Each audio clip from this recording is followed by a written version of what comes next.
Rajuji. That was beautiful. I mean, just the word alignment. I mean, it creates so much vibrations with you, and like we are so fortunate to be able to learn from your experience and wisdom. So, yeah, please. Yeah, I think Rajuji has some questions. Yeah, namaste, Taifo Anilji. It was interesting discussion, your interesting talk, and I would like to know that which kind of meditation practice that you follow that helps you in the alignment with Dharma. Yeah. So, I'm a Zen practitioner, and of course, Zen is the Japanese rendition of Chan, and Chan is the Chinese rendition of the Sanskrit dhyana, right? And it's basically a deep breathing meditation. I would say that that's the essence, is to use the breath to align and to use deep breaths and the traditional postures, if you can muster them, i.e. full lotus or half lotus, or if you can't because you have physical limitations, you can sit on a chair. And I've been doing this practice every day for 41 years, since I was 17.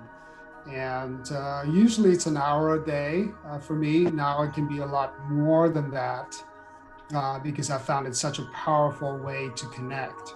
But I would say at its essence, it's deep breathing, silence, contemplation, and engagement with intuitive engagement with the universe.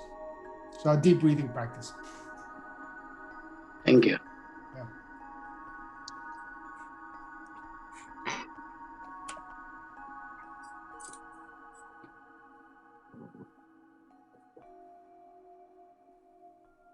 Anilji, I'll ask a question. Yes. Spirituality, isn't it more connection, trying to find your connection with the universe? Like, is there a need for community? Like I don't understand, like, like you did say there's no right or wrong way, but I'm trying to think, like, isn't it something where you personally try to find like your connection, with the universe, and how do you individually do that? Like, do you need training? Like, there are a lot of people who don't have this opportunity of meeting, the enlightened, folks, but yet they experience through observation and they go through this self journey themselves, right? Yeah. For Yeah. us, it's always classes, training, so can we individually, explore this journey for ourselves? Yeah. So I think the answer is yes. I when I say listen with every channel, it means a bird can bring us the universe. The sound of the wind can bring us the universe. It is the universe. Actually, we're not separate from it, but it reminds us. It reminds us of this miracle, these walking miracles that we truly are. And so there's lots of things. Can a hermit do it alone in the forest all by herself or all by himself for 40 years? Yes, I would say it's certainly possible. Children feel this connection deeply and intimately and purely. In Zen, we always talk about beginner's mind, trying to go back to that openness to the universe, openness to the Dharma, that children feel intuitively and instinctively, right? But leaving aside their maturity or lack thereof, when you see a child seeing the ocean for the first time, waves, or snow for the first time, or the rain for the first time, they have this sense of awe and reverence and joy that is pure, and you can feel it because they are connecting to the universe intimately. So I often talk about the intimate infinite, right? The infinite is not this, the furthest reaches of the galaxies, these infinite galaxies, but it's something that we feel intimately immediately. And there's lots of different ways to do it. Having said that, being in community with others helps us, can't help us, right? We're mirrors to each other, like the conversation that you and I are having right now. We're acting as mirrors to each other. In Zen, we say that this is an instance of the universe speaking to itself.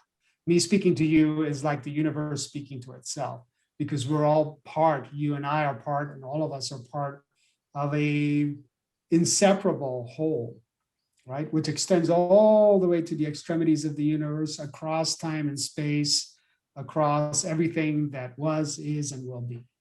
And so I think other people and being in community, it's a question of what your alignment reveals. For me, the precepts that I take are that I need to be of benefit to all beings. Now, that's way too many beings for me. And so I translate that into being of benefit to a few beings, those that I can reach and connect with. And that's about love, right? I mean, do we believe that there is a force moving through the universe of which we are an expression? And I would say that there are certainly lots of spiritual strands. Krishna, to take one example, that says that love is the heart of the universe. Love is the heart of the Dharma. Whether it's the Buddhist Dharma, the Hindu Dharma, it doesn't matter, of Dharma. And so aligning with that means being in community. It means somebody falls and we pick them up. Somebody is in distress or in harm, and it's our job to help them and assist them in whatever way we can. So I think community can be a wonderful encouragement and inspiration, even especially when it's difficult, right? I'm not talking about these scenarios where everything is love and light, right? Because there's a lot of difficulty and darkness and depression and strife. And actually, we learn even more spiritually from those instances. I mean, the story of all of the holy people in our traditions are stories of strife and suffering and disconnection and alienation and an attempt to reconnect with our true essence. So there are many, many different ways to do this. And to answer your initial question, I think you don't need community, but it sure can be helpful.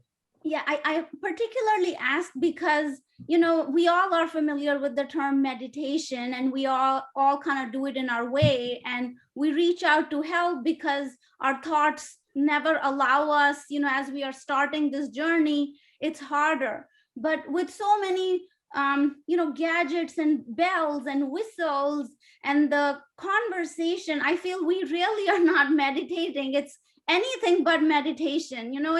It's trying to find your silence, and there is so much noise in all these classes and the calmness apps and this.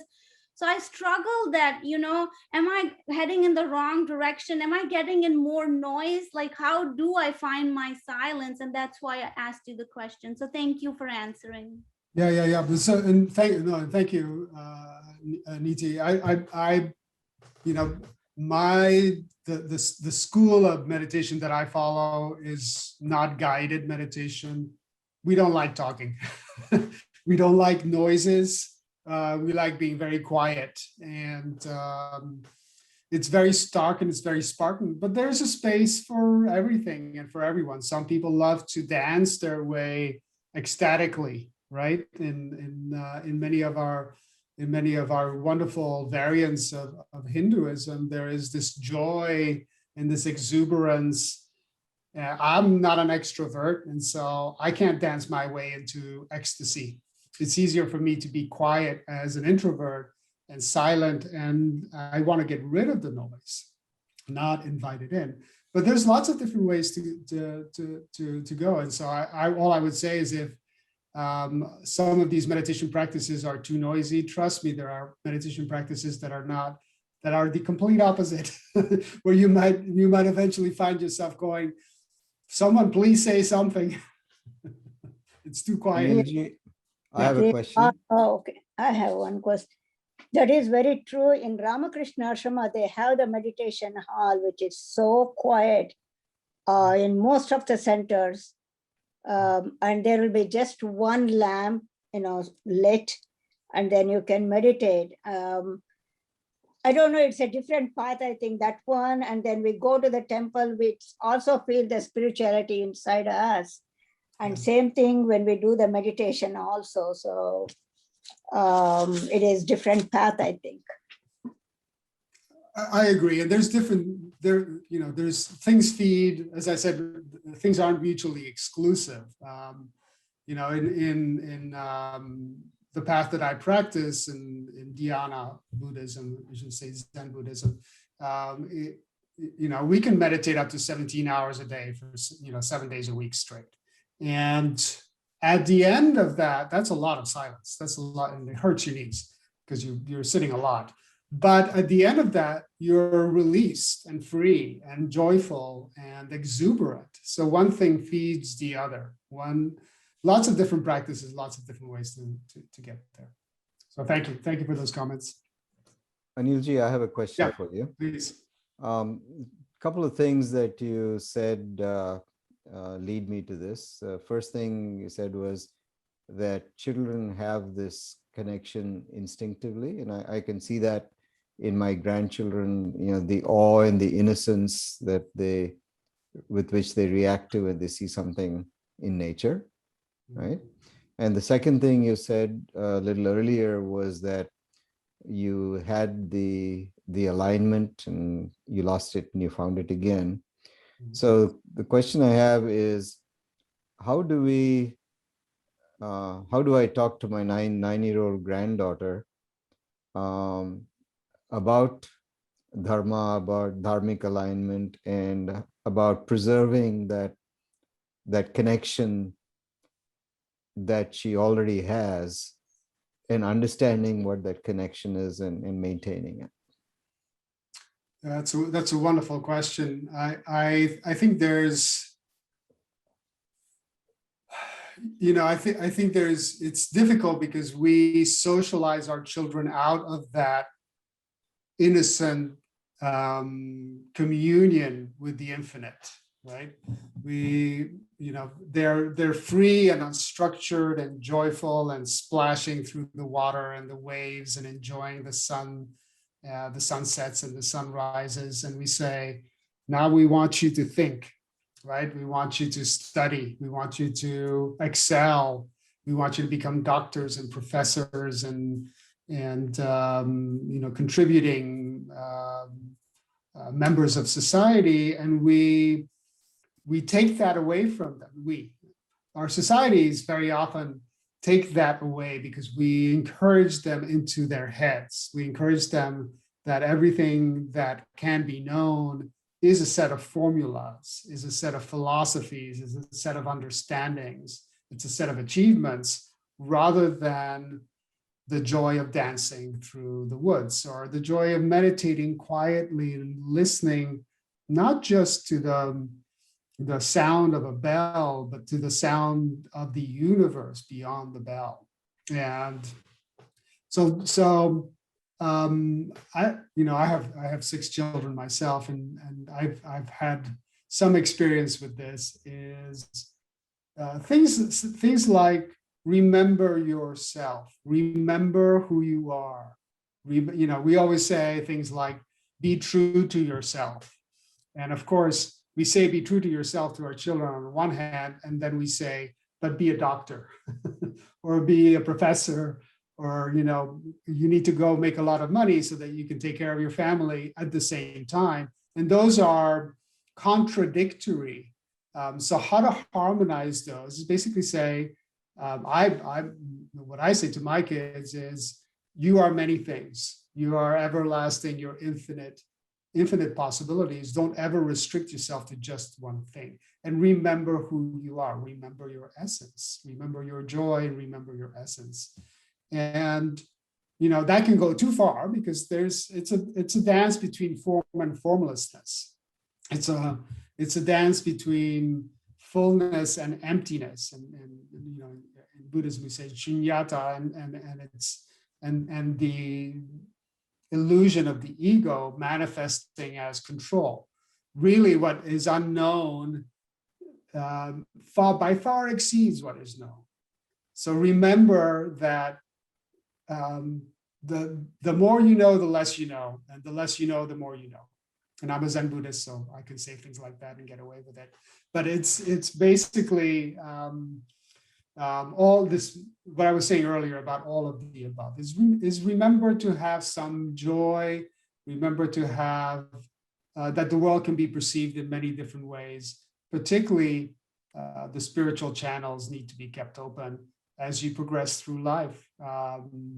Not just, don't divert yourself into one direction or you'll fall, as I did myself, into a dark night, what we call the dark night of the soul, right? Where, I've spent 12 years at Microsoft and I was doing very, very well by the standards of society. And I was more and more miserable spiritually because I had disconnected from my spiritual essence to a great extent. So I don't know if this answers your question, but I also firmly believe that if we leave this session with more questions than answers, we're going in the right direction. Well, it certainly does raise more questions. Thank you. I have a question also, Anilji. You know our the history, the short history of HCI, 3 years, and now, as I think you already know, we've had this, we call it a new pathway for the Hindu tradition to be able to have people earn chaplaincy credentials, which for us, it's a very significant step. Now, all that is well and good, but ultimately it has to be that many of us in our Sangha, we have like a couple of hundred people in our Sangha who already have some kind of an alignment. They would not be part of HCI if they did not have some sort of a spiritual alignment and some purposefulness behind doing this, learning to serve and serving others. And like you said, it doesn't have to be the whole universe. Serving a few is pretty good as a goal right there. The question I have for you is how do we get, because this is something very new in our tradition. We haven't had chaplains, in of course the Indian tradition does not have that, and of course here something very new. How does the individual look at a higher level of alignment, if that is what is needed, and a higher purpose? Because I think we're talking about a kind of a lifetime career kind of an opportunity, maybe a second career, whatever. What are the guiding things that from your experience working with hundreds and hundreds of people who have entered this arena and are very successful in their own traditions? What kind of advice would you give our scholars here and the others who might be talking and thinking about this? Yeah. Well, and congratulations to HCI again. I love the work that you're all doing, and I think everyone who's here in this call is fortunate to be here with these efforts, because you are breaking some new ground. I would say that the intuitive response to your question is faith. And, when I say faith, I'm not talking about Western type faith in a deity, or I'm talking about having faith in ourselves and having faith in our spiritual alignment and living into that, which means, as I was just talking about 5 minutes ago, alignment with the unknown, which is if we have faith that we are spiritual beings, that we are dharmic beings, and that our job is to align with Dharma and purpose and ultimate being and ultimate essence, we need to be consonant and live into those values. Even if we think they're going in the opposite direction of what we are being socialized into, that there is tremendous value, for our spiritual well-being in dropping everything that we're doing and helping someone who has fallen. And it could be literally falling to the floor, or falling spiritually, or falling psychologically, and helping them up, as difficult as that is, because that allows us to activate parts of ourselves that are usually dormant or that we're not aware of. It raises them into our awareness. This faith in outcomes that we may never see, this belief in doing the right thing, even though we may not see the rewards immediately or ever. We may not ever see the rewards, but the right thing is still the right thing. And so I think there's a type of faith in, and actually it's faith in the infinitely expanding universe beyond this life, beyond life itself as we know it, in favor of the greater manifestation, which is eternal, right? And we always think to Arjuna on the battlefield, talking about, I am who, the response to him about I am he who was and is and will be, right? And the eternal. And faith in this, in things that we don't understand, faith in doing the right thing on an ongoing basis, and that it will take us in the right direction. And I think that's where eventually we fall into alignment with our purpose, even if it's different from what we expected it. I think a lot of it is breaking the expectations and saying, I'm going to live a life of meaning and purpose and alignment beyond what people expect of me and beyond what I may have expected of myself. And people then realign. That's what I found. You break a scheme and people move away and they go, what are you doing? You had everything. You accomplished everything. Why are you breaking things? And but once you realign, they realize that deeper purpose, and they can use you as a model, as a mirror, so that they can grow themselves. And I hope I'm not being too esoteric with this conversation, but the answer, my answer would be faith. Having faith. That leads me to ask a question. Could you have remained with your career at Microsoft and regained alignment? Probably not in my case. Probably not in my case. Because I was called, I felt called to a deeper purpose, which I'm fulfilling now. And remaining at Microsoft would have prevented me, would have become too much of an obstacle. There are easier vehicles, it's like the discipline of, for me, of spiritual practice on a daily basis, the adoption of, becoming a monk. In my case, a Buddhist monk, because I'm inspired by the Buddha's life and his message and his analysis of the world as he saw it, and it resonates with me. That would have been hard to do within that construct. If I were to go to work to Microsoft today for some reason, after 8 years of very, very focused spiritual practice, it would probably come with me. That spiritual life would probably come with me. When I joined Microsoft, this is just my personal story, I was in my 20s. And so I could not have stayed at that point because of my lack of maturity, I should say, my lack of spiritual maturity. I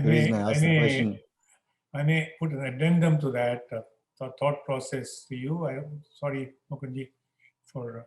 By the way, you could join Microsoft today as the CSO, Chief Spiritual Officer, because the corporations now are seeking spiritual guidance. It's become a big business with large kind of a multinational kind of a chaplaincy services and so on. So I think this has become, perhaps it's come around. Yes. Will come around. Yes. Yes. So, absolutely.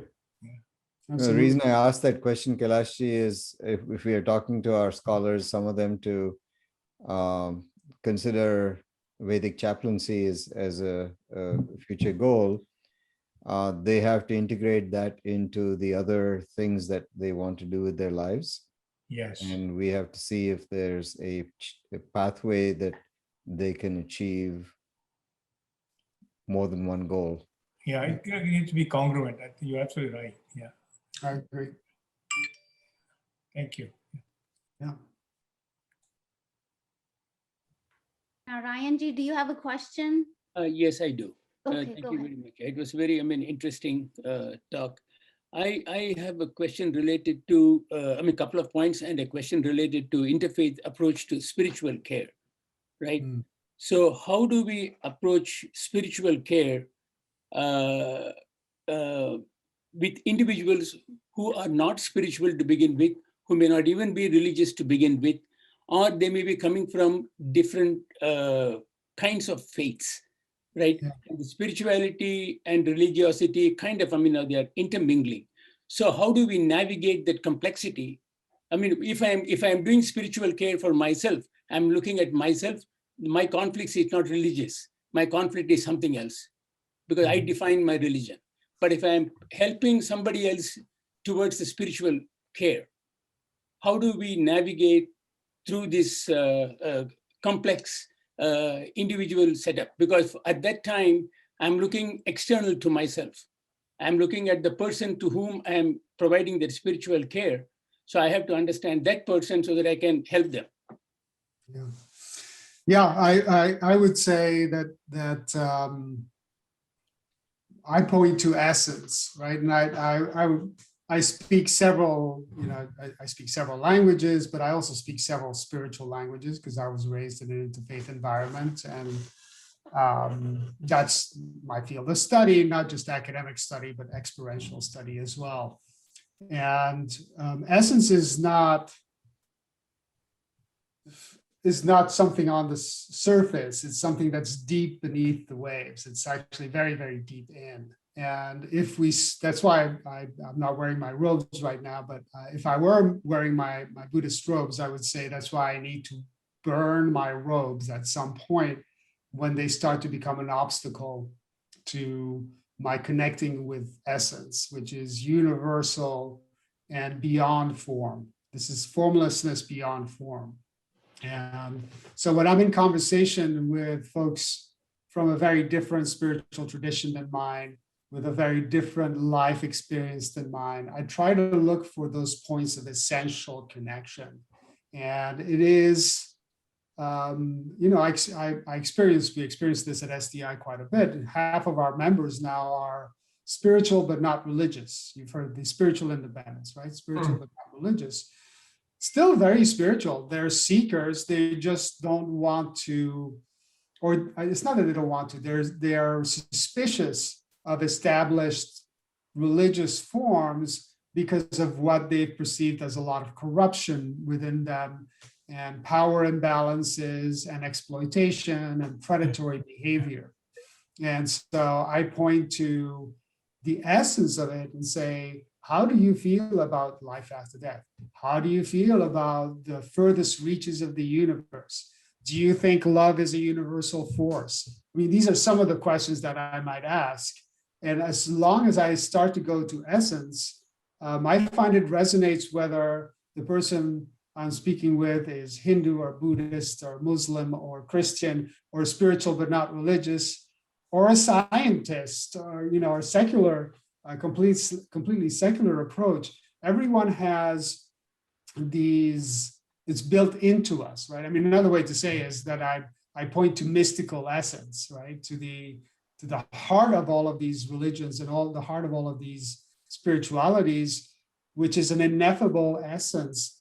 That's why I say we can feel our way into it. We can't think our way into it. Not that thought doesn't have its place, because it's very helpful in pointing the direction and pointing at it. But my answer to you is that I try to point to essence as much as possible, and I usually find that that's a very good meeting ground. Essence. No, I mean, that makes a lot of sense, because if you approach it from the humanitarian viewpoint and then come to backtrack into the spirituality and then the religiosity, right? Possibly that will work in some cases. But since attaining spirituality is a time-consuming process, it's not overnight. You're not flip the switch and say I'm spiritual, right? Yeah. So looking at it from that viewpoint, and it is a very infinitesimally slow process, right? In a kind of a thermodynamic sense, it's an infinitesimally slow process. So looking at that, the question that Mukunji was asking about the 9-year-old, how do I talk, right? So they don't have enough past experience to mull over and readjust themselves, right? Since it is an infinitesimally slow process, is it fair to assume that I have to give them enough time to discover some of these things on their own? Or do I need to tell them or say, or I wouldn't use the word tell, do I even need to nudge them? Yeah, well, so I believe that we can't really lead anyone. I think all of us have to kind of uncover our spiritual truths for ourselves. So people can help model, we can help model behavior that may prompt them or encourage them or inspire them. But we all have to walk our own spiritual journeys by ourselves and come to this awareness by ourselves.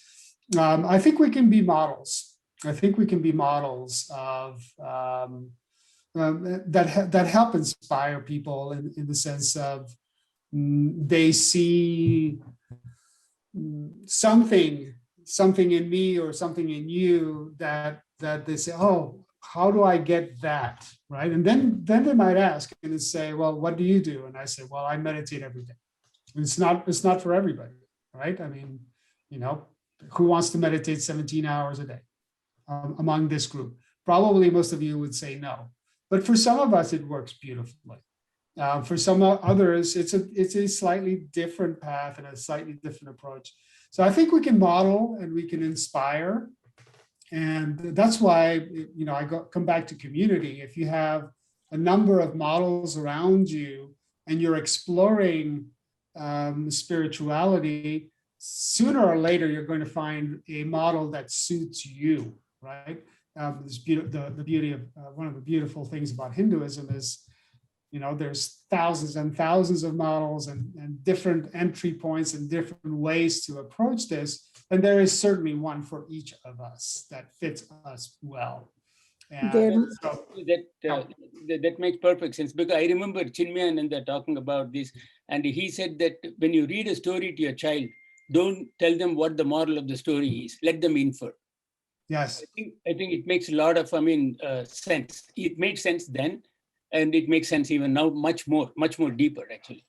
Yeah, I agree. I think we respect people's agency and we let them draw their own conclusions, because it's I use this analogy where we climb a mountain together. Let's call it the spiritual path. We climb the mountain, and when we get to the top of the mountain, we look and we see these beautiful landscapes and these vast vistas and the stars and the universe. And yet what you and I are seeing at the top of the mountain is very different because we're different people, right? Even though the view looks to be the same, our reaction to it is very, very different.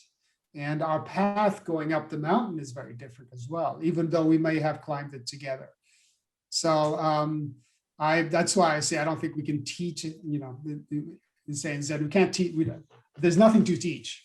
There's nothing to be, everyone needs to come to this awareness. And the final thing I would say also is that for me, there's a big distinction between enlightenment and maturity. Enlightenment is relatively easy. I think we all have had moments where we have glimpsed the beauty of the infinite, the beauty of the universe, but putting it into practice in our lives in a way that resonates for us and for others, that takes maturity. And that cultivating maturity, that is a slow process.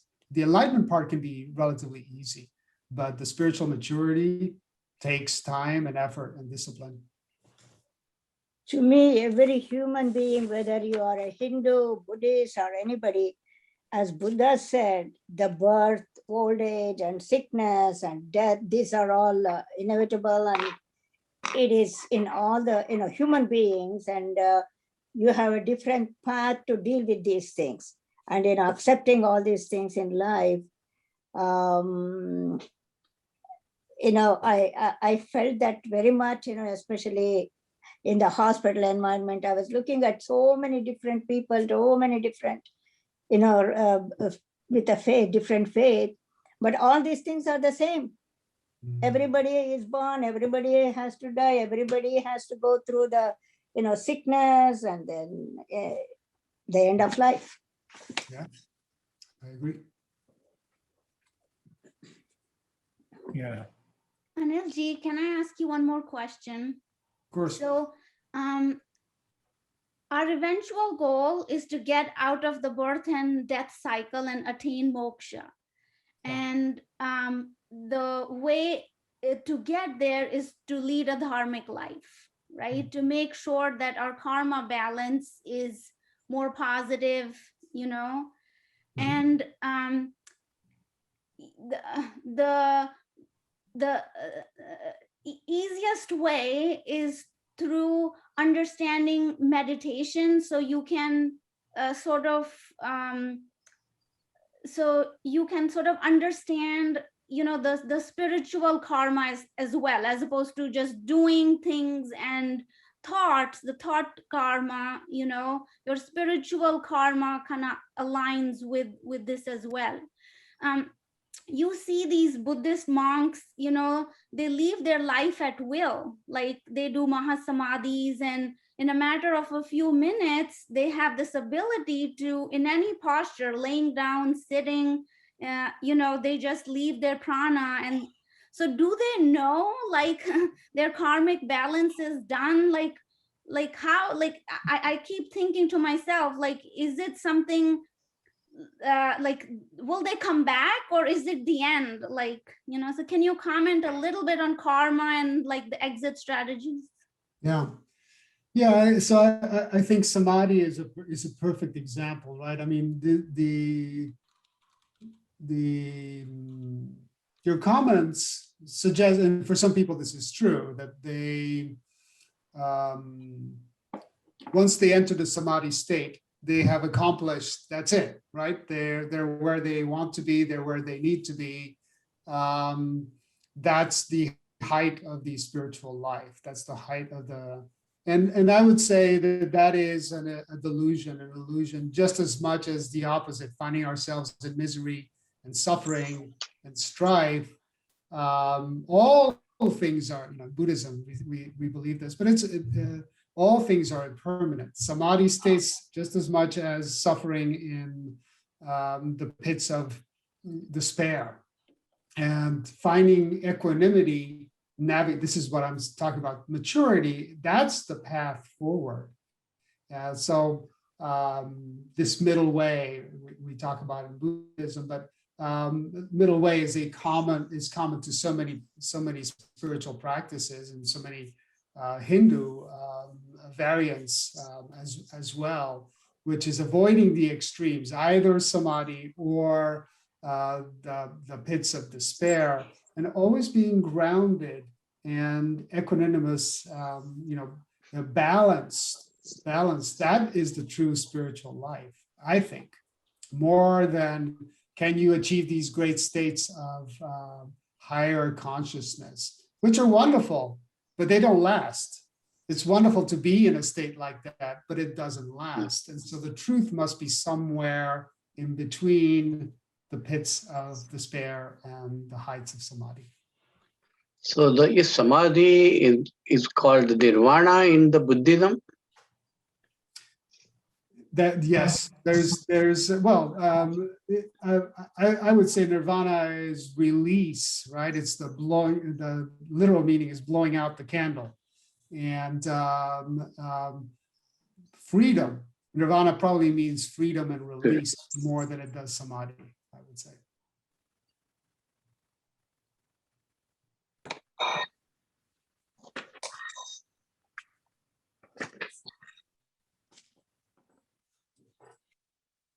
Any more questions? Does a Buddhist, do they believe in how we can be free from, all physical suffering or mental suffering, and how to be peaceful.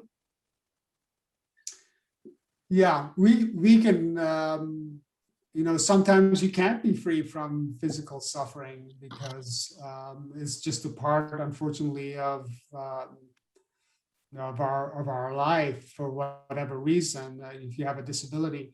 But you can find release and freedom through a contemplative practice that fosters maturity and acceptance.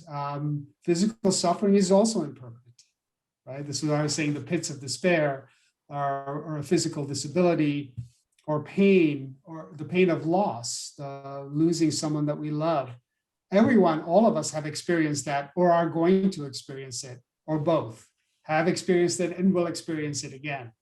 And yet there is a way to look, this is, in Hinduism, we talk about the relative and the absolute, right?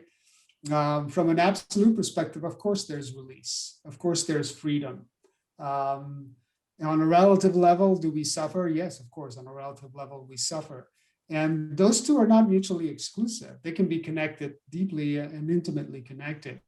So I would say freedom can be accomplished even when you're in the midst of excruciating difficulty and pain. In fact, some people would say that that is the only way that we can achieve true freedom, is to experience to pay the price of entry into the universal spiritual life, which is always suffering of some kind. Thank you. Yeah. If I may ask, Sifu, Namaskar, Gaurav here. Yeah. So in terms of people getting into spiritual care, and I'm talking about SDI specifically, you said half the people are now unaffiliated with formal religion. How are they finding their clients? How are they enjoying the work that they're doing? How is it as a career choice, so to speak? As a career choice, it's in some ways it's easier because if you don't have form and formlessness is what I was mentioning earlier. If you're not bound by a particular form, people, especially those who are allergic or are suspicious of established religions, established spiritual paths, are more open and freer to trust you and to open themselves up and be vulnerable, spiritually vulnerable to you, and say, I really don't understand what's going on out there. Am I stupid? Is it something that I'm lacking, that I really don't understand what is going on with the universe? And so you can answer that question and say, no, not only are you not stupid, you're actually further along the path because you realize that you can't know certain things, right? And so I think that's what a lot of our spiritual care providers or spiritual companions are finding, who are in the spiritual but not religious space, is that they're not bound by expectations or perceptions that I, as a Buddhist monk, have to carry because I carry an entire tradition, and people's positive, which is great, and negative, which is not so great, experiences around it. So it provides an opportunity for a freer exploration of these essential issues without the strictures of forms, these traditional forms that we've adopted. I might add, Gauravji, also, I think, I think the interesting thing as we look at our this baby step that we are trying to take into the Vedic chaplaincy, the predecessor for us has been the mass adaptation of yoga and meditation around the world, right? And so I think if our spiritual practices are sort of latched on to or related to those practices, a Vedic chaplain would have a much easier time to come out as a humanitarian and a universal appeal for spiritual care, because you don't have to have a brand of divine or a book to latch onto. those are the two things that I think that create the divisive nature of the whole system. Is all sort of comes back to the book and the brand of the divine, whatever you call the divine in that way. If you can go beyond that and deal with the humanity and the state of mind and quality of life, that becomes a significantly more appealing, I would think, for more people. Just a thought. Yeah, I agree. I think that the more tools in our arsenal, the more forms we can play with, the more we have to offer. And so multiple forms is a multiple invitation, as opposed to just one invitation, which is, if you're interested in this particular form, then I can be of help to you. And if you're not, then I can't help you at all. Well, that's not the case, right? I think there's we can all speak multiple languages. Yeah, I'm not your kind. Yeah, that's right. Yeah. That's right. Okay, very good. I just have a request for Sifu. Sifu, you need to give us an endorsement for the Pathway 108 so we can write your name down into it. Sure. Yes, we definitely want. Yours is going to be a premier signature on that document. I'm happy to sign. Wonderful. My name on the dotted line. Absolutely. Thank you. Anilji, one last question. Where do we find this community of meditators with complete silence? Well, I mean, there's various forms out there that are really focused on silent practice. The Zen form is deep silence, right? There's no guided meditation at all in Rinzai Zen. It's we sit in silence, and we practice sitting in silence for many, actually in some cases for a lifetime. So that's one you might look at. You might look at Zen forms or Chan forms. There are other practices. Certainly, there are many within Hinduism where that Vipassana is Vipassana is another one. Very popular in India. Yep. That has a Buddhist Hindu kind of a bridge somehow. Yeah. Thank you. You know, in India, I went to there was a temple built in Coimbatore, with Sadhguru, and it is called Dhyana Lingam. It is a huge linga that is in the center, and all the people around it, there's pin drop silence. You don't even, hear anybody breathing. It is so quiet, and then you meditate. And right after that, after the they will have a big bang of music. What they say is the energy that was built inside that big hall, it has to spread everywhere. I don't know what that was. And then, they were doing some music and, chanting and all that after the complete meditation, after 2 hours or something.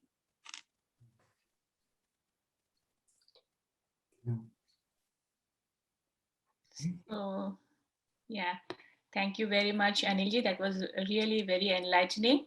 And so whatever path we choose, whether we choose to smell the roses or just watch the ocean, the waves in the ocean or the sunset, or we reach out to help somebody else or just sit quietly, whatever we choose, the ultimate aim is to develop the spiritual connectivity and build the intuitive awareness, I think, and of course the alignment that you always talk about, alignment to the source, right?